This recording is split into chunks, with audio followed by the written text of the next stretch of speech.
for the July 2017 Throwback Day over here at Up From the Underground, I thought that it was finally time to feature a movie that I've always known to be a science fiction classic to the masses who adore this genre. And in preparation for what I think is probably one of the greatest film franchises based on just the overall films themselves, there is no reason why I shouldn't go back to see where it all began, and that, of course, is the 1968 film Planet of the Apes, starring Maurice Evans, Charlton Heston, Kim Hunter, and the great Roddy McDowall, in probably one of the greatest cult classics and most interesting concepts in all of science fiction and fantasy. This, of course, is the story of an astronaut who comes down from space to a planet where he has no idea what it is, where it is, or more importantly, when it is. But what he does know is there are humans in this planet, and there is vegetation, but these humans are mute, and they are being controlled and treated like dirt by walking, talking apes. That's the Planet of the Apes, if you didn't even realize it. I mean, it's pretty obvious if you know what the name of this movie is. I'm pretty certain that even if you haven't seen it,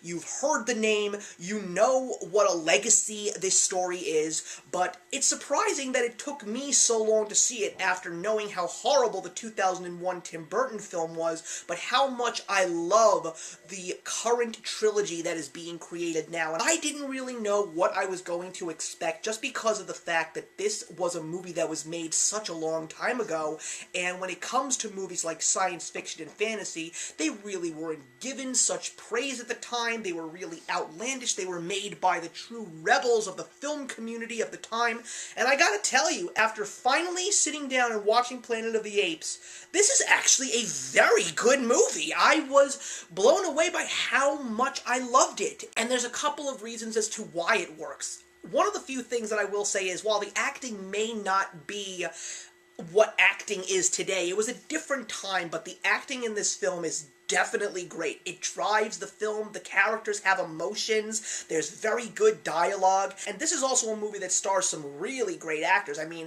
Maurice Evans plays the famous name in all of science fiction, Dr. Zaius. Charlton Heston, I've seen him in movies before, and I really did appreciate his performance, but I adore Roddy McDowall. I may not have seen a lot of his movies, but why do I adore him so much? Well, I have to give credit to that for Bruce Timm over at Batman the Animated Series, because he was the voice of the Mad Hatter, and he was absolutely brilliant. And playing Cornelius, this hopeful scientist, along with his fiancée Zira, who is played by Kim Hunter, how when they discover that Charlton Heston's character happens to be not the kind of human being that they are used to, but this is an advanced human, this is somebody who has a very interesting past, and they believe that it's going to link them to understanding what truly happened to the planet that they currently live on. But of course, the hierarchy is a group of apes that really don't want to know about the past, and chances are they're probably covering up the past just so they can let the status quo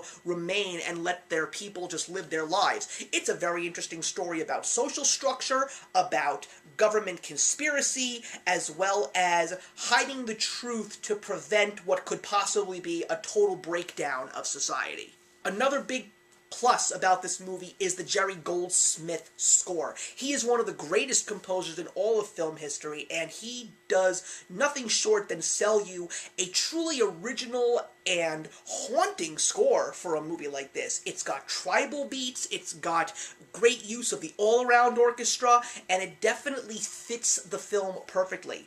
And at the very end of the film, you do probably know this ending already, because it's something that so many people in science fiction and fantasy know and have probably told many others, but I love how the movie ends on such a question mark. Like, you don't really know what Charlton Heston's character is truly going to do once he discovers what he finds at the very end, and more importantly, how this whole story is going to continue. Now, granted, there were sequels that came after this, and they really weren't praised, but I will say that now that I have seen its original film and have seen these brand new Planet of the Apes preludes as they are, I definitely see a connection between these two franchises in such a long time span, and I feel that these newer movies are really playing into the original 1968 film. Like, you can really see that the events that unfold in this now soon-to-be trilogy are, in fact, going to be a perfect fit for the 1968 film.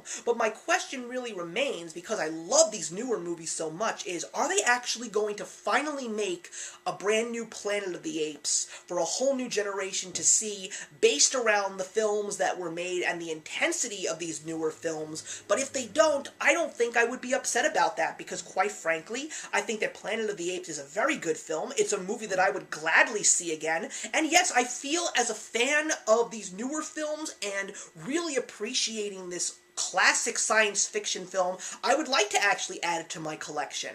So I would say that if you've never seen the original Planet of the Apes, I wouldn't necessarily say go see the sequels, because I don't think I'm going to, because I feel that when this movie did end, while it was a cliffhanger, I still felt that it was somewhat fulfilling and I kind of felt complete. But I would definitely say see it. It's a very interesting, very original film, and I'm going to be giving Planet of the Apes 3 stars out of 4. So thank you very much for watching, everybody. Please leave your comments in the box below, and let's discuss Planet of the Apes, and I will see you in the next one.